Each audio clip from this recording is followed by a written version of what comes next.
Here. Here. Present. Please join the Pledge of Allegiance. Allegiance to the flag of the United States of America and to the republic for which it stands, one nation under God, indivisible, with liberty and justice for all.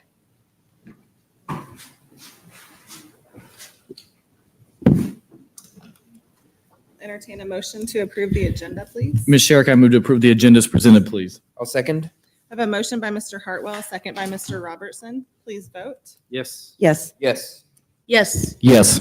Yes. Okay, we will have celebrations.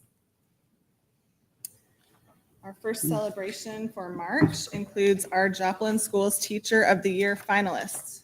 Congratulations to our finalists, including Ann Jakaitis, who teaches first grade at Soaring Heights Elementary, Whitney Benfield, a fifth grade teacher at Irving Elementary, Stacy Fries, who teaches special education at McKinley Elementary, Angela Graves, who teaches reading in seventh grade at North Middle School, and Taryn Gilbert, a science teacher at the high school. The winner will be announced in early April. And next, we have two JETHD alumnus hosting at KOAM. Two JETHD alumnus are now hosting the KOAM morning show. Samantha Walker was just promoted to be the new morning show anchor. She is a 2020 graduate of the JETHD program at Franklin Tech Center.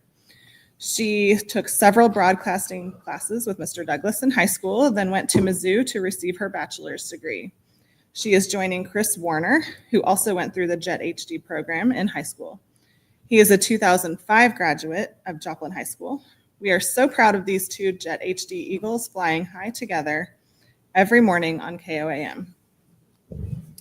And next we will have our student advisor report from Ms. Lee Tsai. Hi.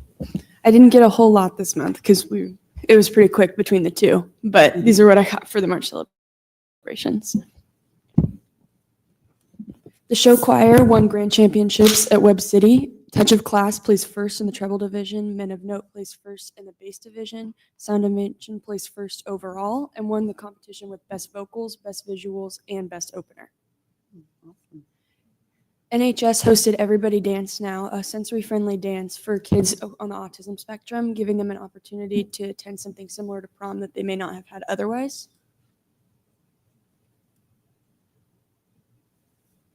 Student Council is hosting a prom dress drive in the month of March to help people who may be struggling to get a prom dress or suit or shoes or anything like that.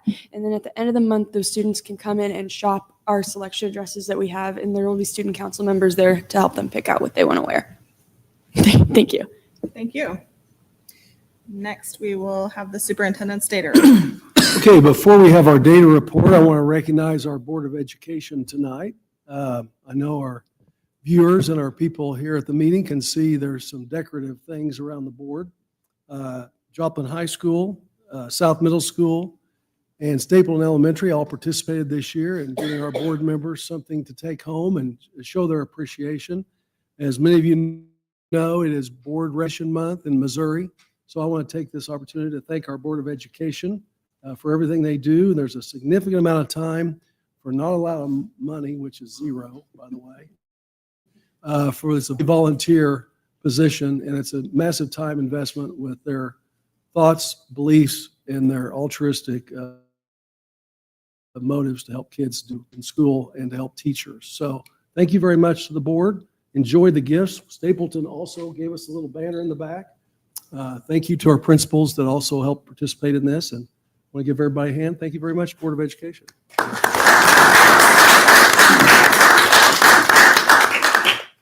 Okay, so construction update report. Dr. Harding.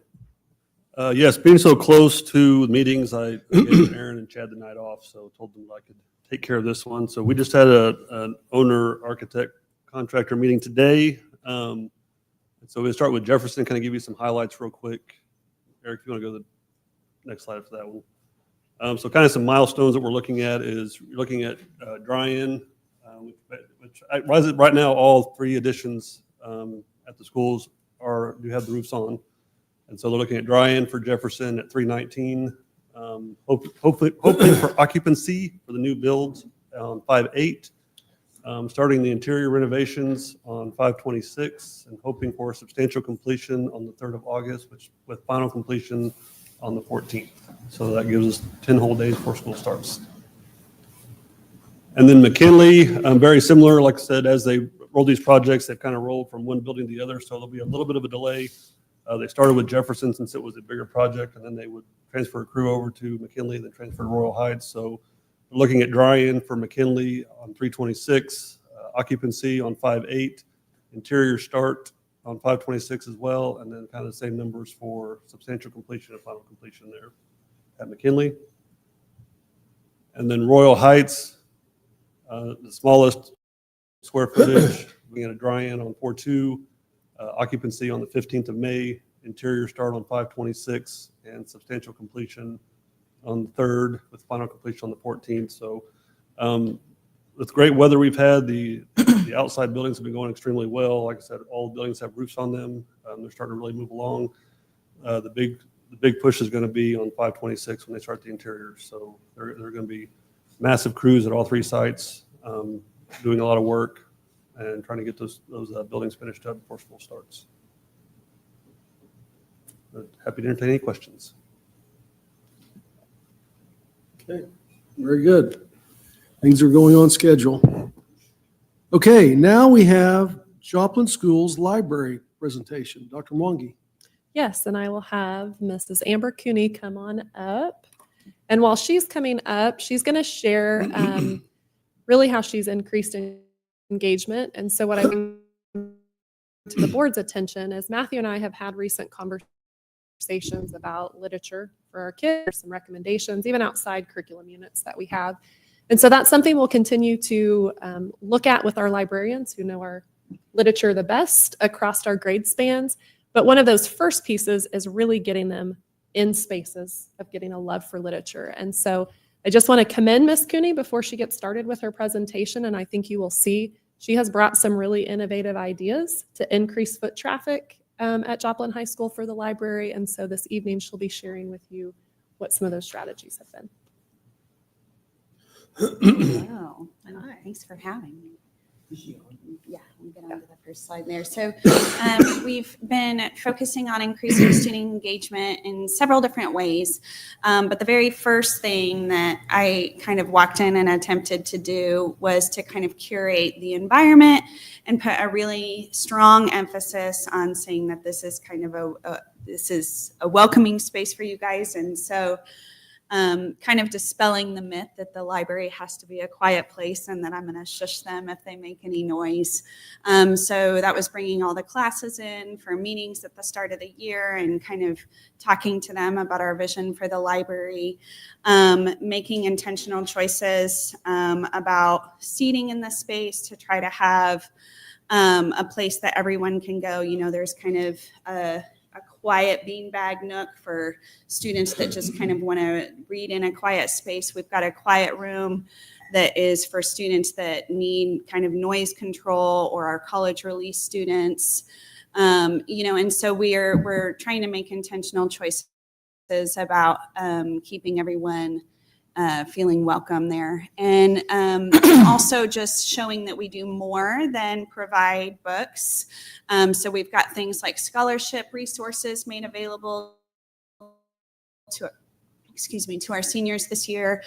We've got mental health brochures out on display for students. And then we also advertise throughout the year that will help them with job applications if that's something that's important to them as well. So just kind of really intentionally saying we're here to serve you and you're all welcome here, whether you see yourself as a reader or not. And then on the next one, we're focusing on our access. You know, we serve a wide range of students at the high school.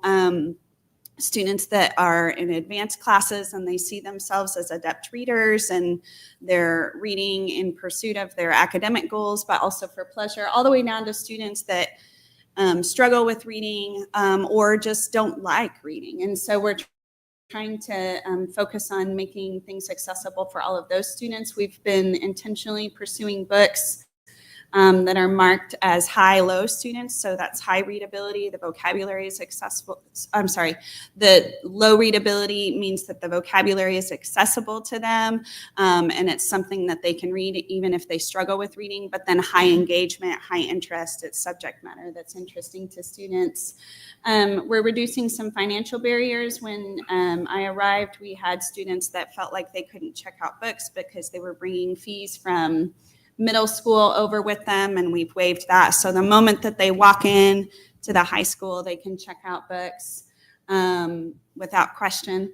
And then we've got students from different groups coming on a regular basis. We've got ELL groups, students who are in school detention, those are coming daily. And then we've also got regular visits from the special education department and students there. And then we've also acquired some online ebook and audiobook access so that students can continue reading even, when they're not physically in the space. Another approach, this kind of ties into the environment, but we've focused a lot on just the visual engagement of the space, and making the locations of books really visually accessible to students. And we've kind of borrowed from bookstore practices. We look at what Barnes and Noble does and stuff like that to try to make books appealing to students. So we focus on high engagement displays and information organization, and having books front facing for students so that, they walk in and there's stuff kind of jumping at them that, they might be excited to read. So. And then another thing that we've done to bring students in, it's in the library world, we call it passive programming. It doesn't take a whole lot of work for me to run it. I can check out books and order books at the same time and help students. But we've got a lot of activities going on around the library that pull students in. So we've always got, puzzles and games setting out on the table. I have It's a big felt bulletin board, but it's called my literal discussion board, and I'll have a discussion question up there every couple of weeks. And it's interesting because they'll kind of respond almost in old internet thread fashion. A person will do a post with, just a sheet of paper, and then you'll see other students are replying to each other. They vote on this or that, it might be Coke or Dr. Pepper, and they'll stand there and they'll have intense debates about, but they're having conversation. We've got a collaborative Sudoku board. That one was fun because students kept coming to me and saying, we're having arguments with other people working on this Sudoku board. Will you make some rules? And I said, no, it's collaborative.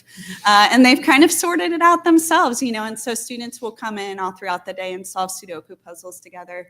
We've got magnetic poetry. I added a Lego room this year. I brought in all our old Legos from home. I just wanted to see what happens. And there's big groups of students, and they'll build and they'll have conversations and they'll pick up where it left off.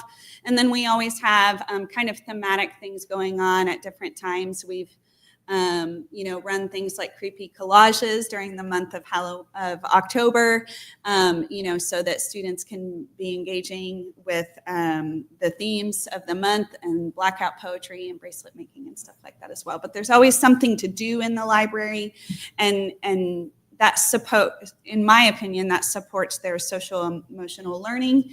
They're having face-to-face conversation and going on from there. And of course, we're reaching out to the teachers as well. I've attended PLC meetings and just trying to, create teacher buy-in into the library. I do a library lottery where I do a spinning wheel and I draw their name. And if I draw that teacher's name, I'll provide them with an extra planning period. And I'll take their students off their hands for them and give them some extra time. And that gets more students in the library as well. I've been trying to acquire resources for teachers. If they ask me about a professional development book, I'm really quick to jump on that and get that in the library. I give teachers some reward cards for students. If they think a student deserves a reward, they've shown good behavior that day, or they've brought their grade up, or anything at all, then the teacher can give that student a card for a hot cocoa or apple cider in the library. But it gives teacher agency in thinking about the students that they want to spend time in the library.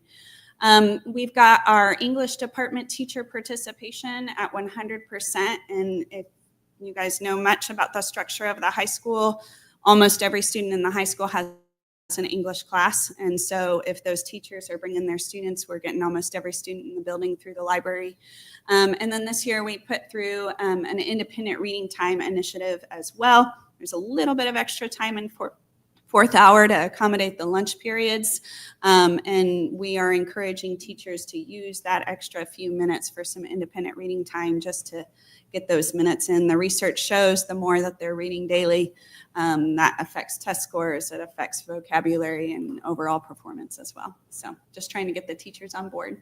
So we've got some numbers here for you. The first column is the year before I started in the library. This is my second year. So we've just got some circulation numbers there up through February, just because those were the numbers I could get on this month. And then we've got this year where we're at, and we've had growth in every single month. And then just in the month of February alone, which is a short month, we had 210 class visits. So I think we're getting there. It's slow progress, but I think we're getting there. Just appreciate her work. This has not been by lack of effort. So it's been really fun. If you have not been to the high school during a school day, I'd encourage you to pop by the library because it is a happening place. It's fun to watch. It is. It's been really fun to see. There's always something going on. Thank you for everything that you're doing for our So students. much. I love your passion, Amber. Can you say that again? I love your passion. Oh, Yep. thank you very much. I appreciate it. Very good. Thank you for Amber. coming. Thank you. Okay, Dr. Dickey with health and dental and then financial statements. Ooh, okay. I'm trying to be on camera, but I'm having a little, there we go. Okay, I'm sitting out in the car. So, for financials, with our miscellaneous accounts at UMB, we have a little under 137,000. The end of the month, a total of 9.1 million in general investment and debt service accounts, and then 113 million invested with MoSIP and MoCat. As far as like watching the budget, we're going to bring a budget adjustment to you tonight in the regular agenda, but we are on track with where we're planning to be, and our crosswind bills are starting to roll in. Questions on financials?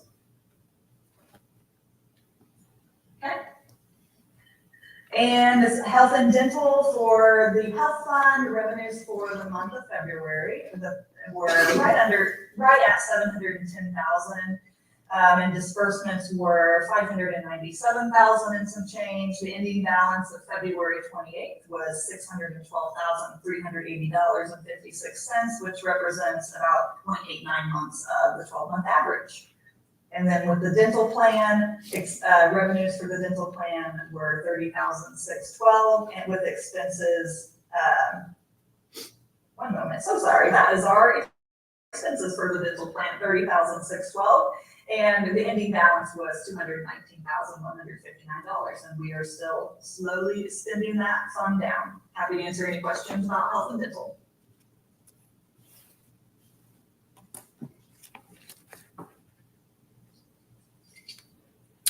Okay. No other questions? Thank you very much, Dr. Dickey.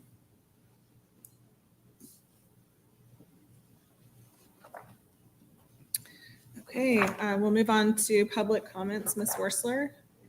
Thank you. Next, do I have a motion to approve the consent agenda? So moved? Second, I have a motion by Mr. Weaver, a second by Ms. Schroeder. Please vote. Yes? Yes. Yes. yes, Yes. Yes. And John is a yes. Next, we will start the regular agenda with accounts payable. Dr. Dickey. Okay, accounts payable for the month, ending for this cycle is $7,599,000 and some change.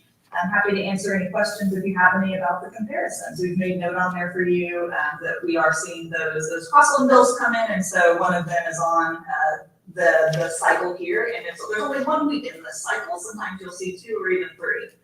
So as far as like a bill list, it's a small one for you. Happy to answer any questions.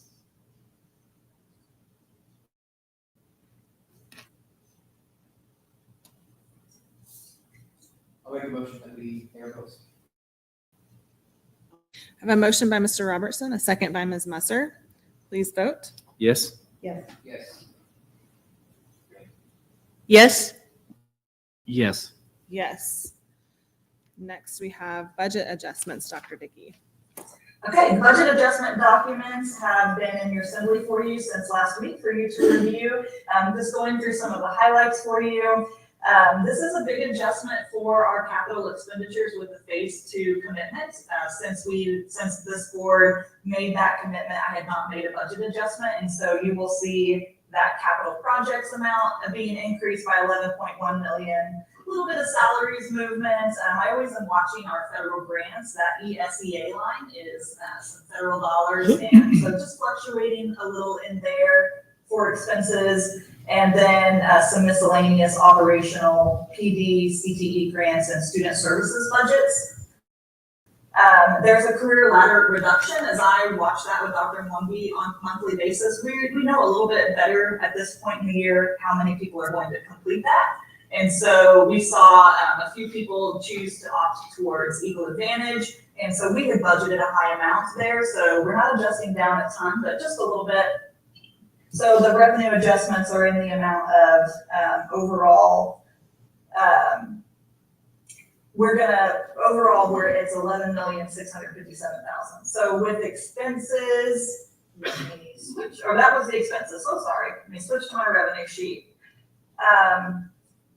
Adjusting some local revenue. I adjusted up our interest on temporary deposits. We weren't sure what interest was going to do this year. And so we had budgeted very conservatively, but rates they're dropping, but they're holding steady enough that we're able to budget an additional 623,000 there. And then additional state revenue adjustments totaling 238,000. Our QPK grant, the number of kids that enrolled in that program to qualify for the grant dollars was higher than we'd originally anticipated. So we are seeing that adjustment. And then just a small federal adjustment of $6,000 for an assistive technology grant. So overall, the revenues total $633,000. When you look down at the fiscal note, it shows that net decrease of 10.7 million. But again, just bringing your attention back to that the majority of that is that capital investment, and it's not a 10.7 like to our operating budget with Fund 1 and Fund 2. But happy to answer any questions you might have about the adjustments.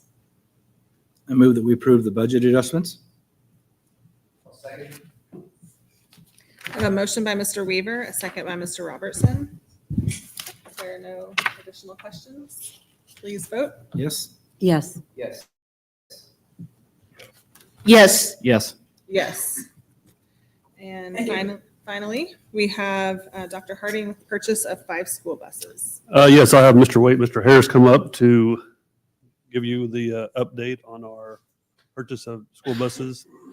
As you know, last year we purchased school buses and made a little change. We went to another bus than what we've usually been doing, and been very happy with those buses that we have purchased. And so they will kind of give you the details of some buses that we're surplusing and kind of the average age of our fleet and what the new buses we can expect.